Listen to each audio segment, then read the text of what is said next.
told you before, I didn't want you to read this crap. I never saw such rotten crap in my life. Where do you get this? Who sells it to you? I'm talking to you, young man. You want to answer me when I'm talking to you. You remember who puts the friggin' bread on the table around here, don't you? Stan, don't be too hard on him. All the kids read them. My boy isn't all the kids. You want to know where this is going, Billy? In the garbage. Right into the friggin' garbage. Now, you got any smart mouth about that? I don't see how it's any worse than the books you keep in your dresser. Those ones under your underwear. Those sex books. Stan, you didn't have to... Hit him? Not only do I find out he's reading this crap, he's a snoop as well. No, it wasn't like that! You said for me to get your cufflinks on Sunday! The windows are open downstairs. I better go down and close them. The rain will get in. No, I'll do it. I got some garbage I want to throw away. Daddy, please don't throw it away. I'm sorry. The next time, young man, I find you with a worthless piece of like this again, you won't sit down for a week, buddy boy. Remember that. Tuck in.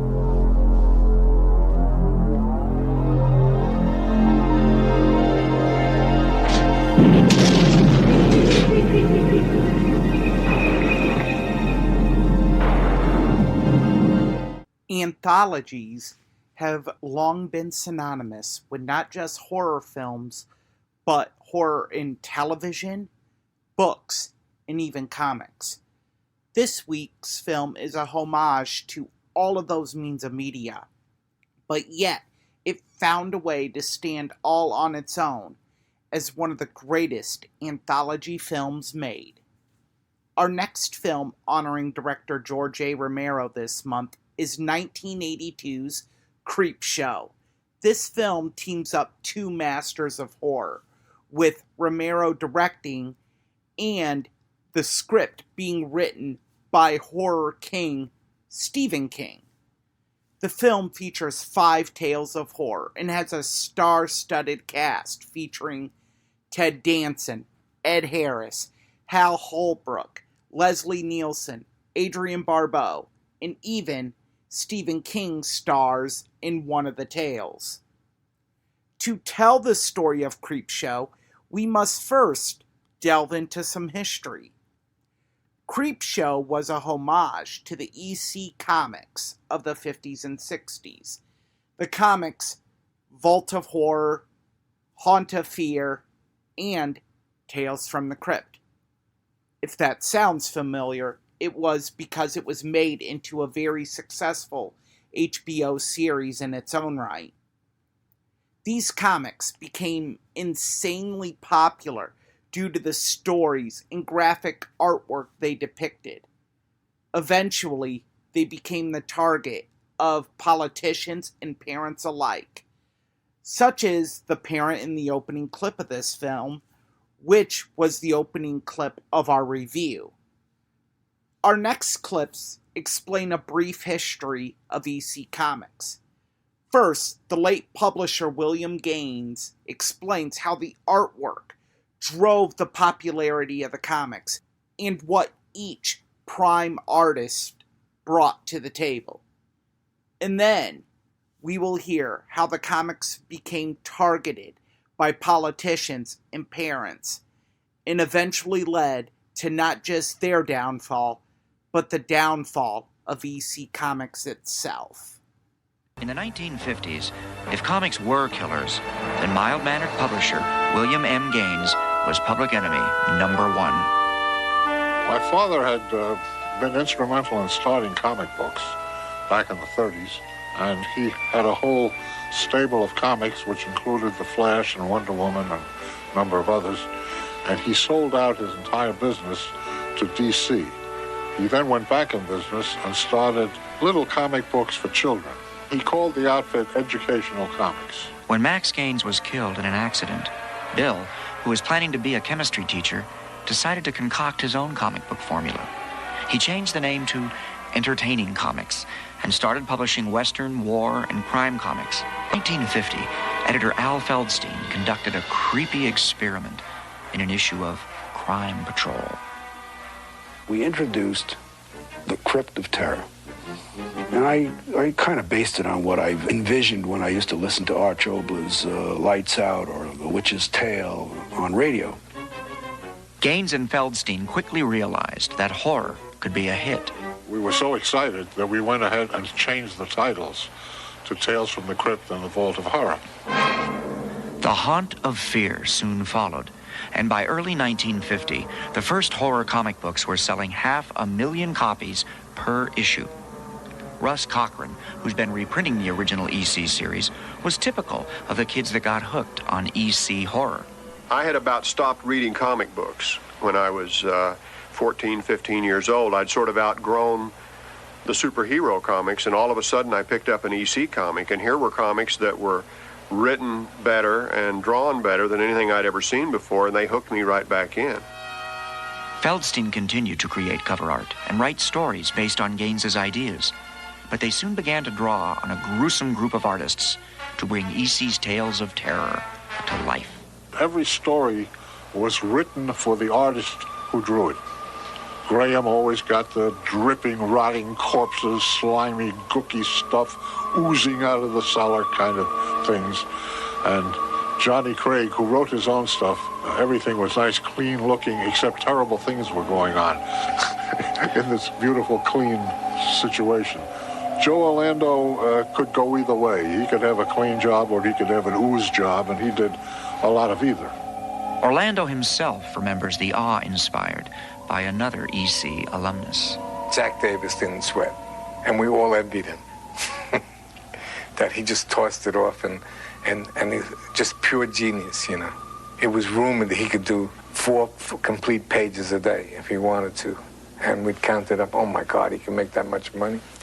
EC artists were among the most talented in the history of comic art. And now, outcry leads to the end of EC Comics. But not everyone appreciated the joke. And in 1953, a Senate subcommittee convened to find out if comics created juvenile delinquents. My name is William Gaines. I was the first publisher in these United States to publish horror comics. I'm responsible. I started them. I don't know if you remember Mayor Walker, who once said, "I never knew a woman to be ruined by a book. And I never knew a child to be ruined by a comic book."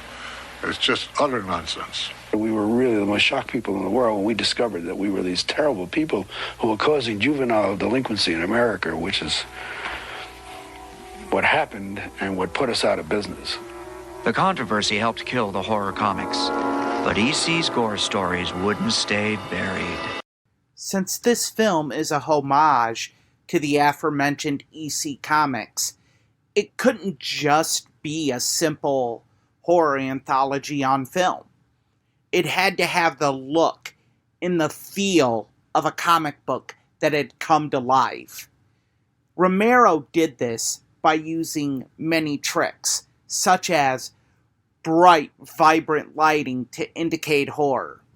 Instead of implementing traditional cuts in the film, Romero and his crew used comic book blocks to indicate passages of time, and text blocks to establish areas, and if more time had passed or an exact amount of time. In our next clip, lead animator Rick Catazone speaks on how this comic look was achieved for the film by using animation and why it is so key to the film's success. Quite a few reels, and it's almost something that would be impossible to capture. And so they suggested that probably cell animation would be the better way to go with that. And so we created animation segments of the actual comic book that would cause it to blow down the street and land in the garbage can and so on, still be able to open to the page that they needed it to, and then we would zoom in and do match dissolves. The other part of the problem that they were dealing with was that Tom's Creep at the window, they originally were going to have a big crane pull back over the whole neighborhood with the creep floating in the air and so on. And I believe that it was a budgetary consideration. I believe the crane was going to become a $20,000 shot probably, and that wasn't in the budget. And they thought, well, you know, it is an EC comic takeoff, and it seemed natural to have the creep, through a flash of lightning and a dissolve, change into an animated creep, because the EC comic book characters were always hand-drawn, so it seemed natural to go to a hand-drawn creep as well. The animation process was pretty involved, particularly with the creep, because you're trying to achieve a character, and of course you're trying to achieve motion that's interesting and believable. And so the process, of course, is doing drawings by hand, frame after frame. Actually, we do key drawings first, and then these are some of the drawings. You can see the detail in the drawings. The key drawings are done first, and then I decide how many drawings should go in between, and then those are filled in afterwards. I try and get the key poses first to get the dynamic action for the main elements of the motion, and then we fill it in afterwards. And then he flies back over the neighborhood here, of course, and then he points down towards the garbage can here near the end and zooms in. It was really difficult in terms of drawing the hands. The hands on some of the parts of this are actually on a different level, but it was actually pretty difficult to draw because there's no flesh. And so when you have bony segments that are basically cylindrical, it became some very demanding drawing, and it was one of the better challenges that I've had in my career. As I stated earlier this week, I chose to do this review in this specific way because I felt that to choose just a handful of scenes from this great film would be way too difficult. That is because all 5 stories shown in this film are truly great. There is no way, or no fair way, to choose which ones to include. To be honest, that could be a whole month of reviews all in itself. That's how great this film really is. Our final clip is our man of honor himself, George A. Romero, discussing this film on a Pittsburgh talk show shortly before its release. Of note, hear how Romero separates this film from the horror films that were popular during the 80s, and he has a very special and hilarious story regarding the villains of the final story of this film. Separate stories based around a young child's life. It's a comic book. I guess the real story of the movie is about a comic book, and we go into the comic book, and there are 5 stories in it, and the pages turn, and the drawings turn into live action, and we see 5 stories. Yeah. Well, thank you. It's a lot of fun. Steve writes traditional Gothic horror. This isn't a typical, as many of the horror films recently have been what they call dice and slice, slasher movies, and this isn't like that at all. It's this is really Gothic, has its root in Gothic traditions, and Steve believes it's much more frightening.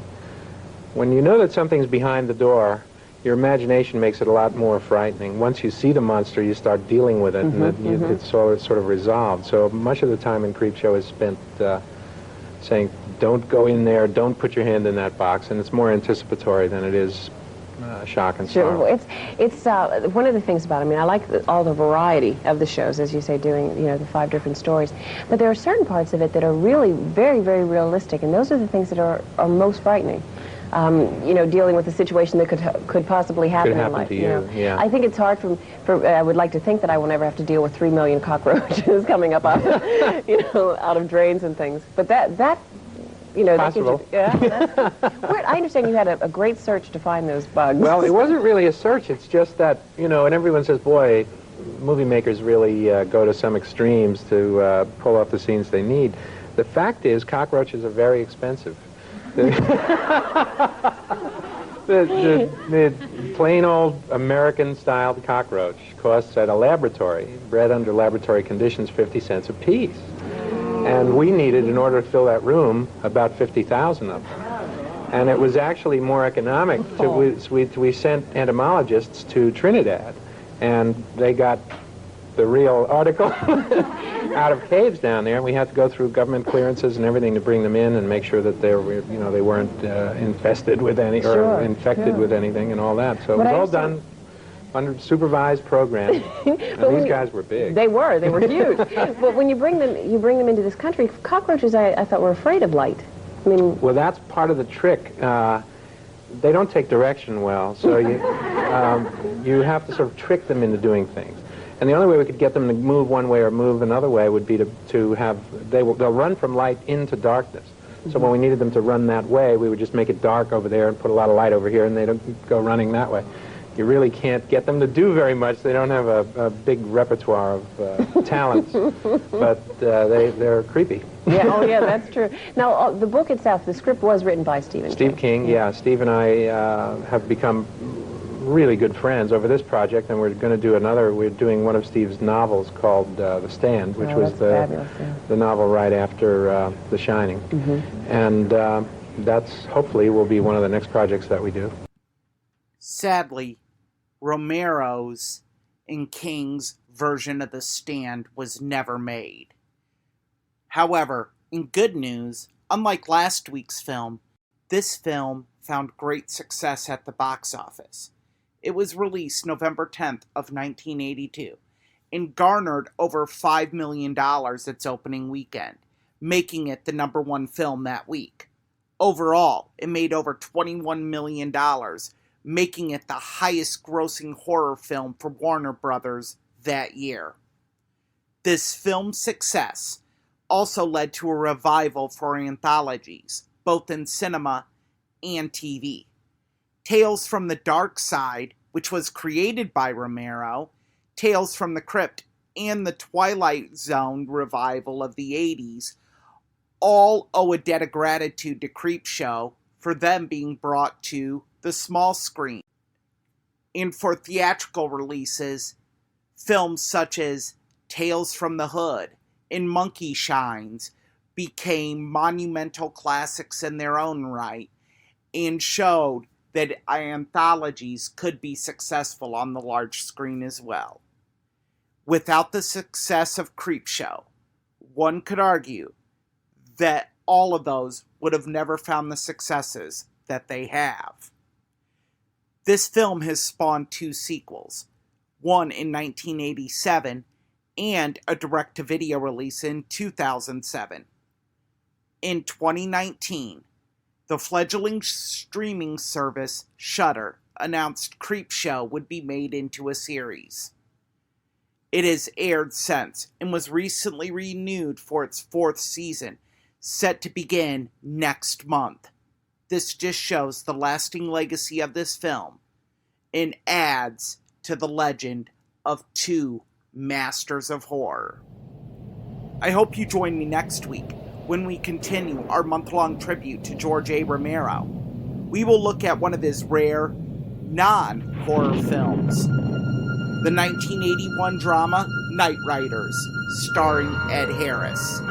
For WMNH and Matt Connarton Unleashed, this has been a classic film review with Erich Pilcher.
Thank you.